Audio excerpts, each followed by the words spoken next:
Fitch Türkiye için dolar tahminini açıkladı. Fitch, Türkiye ekonomisine ilişkin son değerlendirme ve tahminlerini yayımladı. Dolar, enflasyon, büyüme ve faiz tahminleri dikkat çekti. Kredi Değerlendirme Kuruluşu'na göre enflasyon %60'ı dolar 16 tili görecek. Kredi Derecelendirme Kuruluşu Fitch, Türkiye ekonomisine ilişkin güncel tahmin ve değerlendirmelerini içeren bir not yayımladı. Türkiye ekonomisi için 2022 yılı büyüme tahminini %4,3'ten %2, 2023 büyüme tahminini de %3,5'ten %3,2'ye düşüren Fitch, enflasyona bağlı olarak özel tüketimdeki sert düşüşe işaret etti.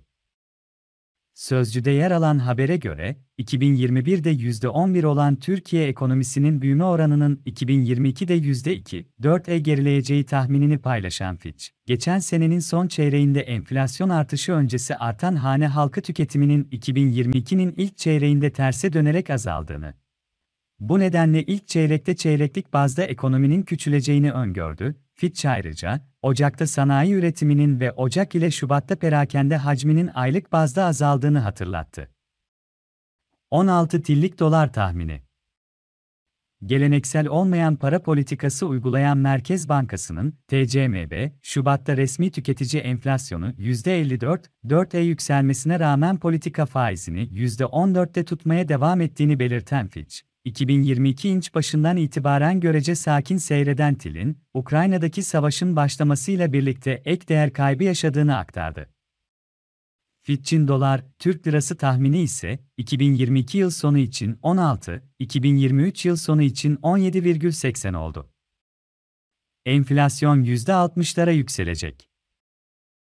Hazine ve Maliye Bakanı Nureddin Nebati'nin, 2023'te seçime tek haneli enflasyonla gireceğiz iddiasının aksine Fitch, enflasyonun yüksek seviyelerde kalmaya devam edeceğini öngörüyor.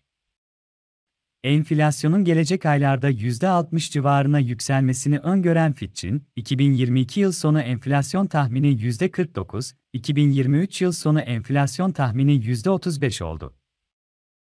2023'te faiz artışı tahmini.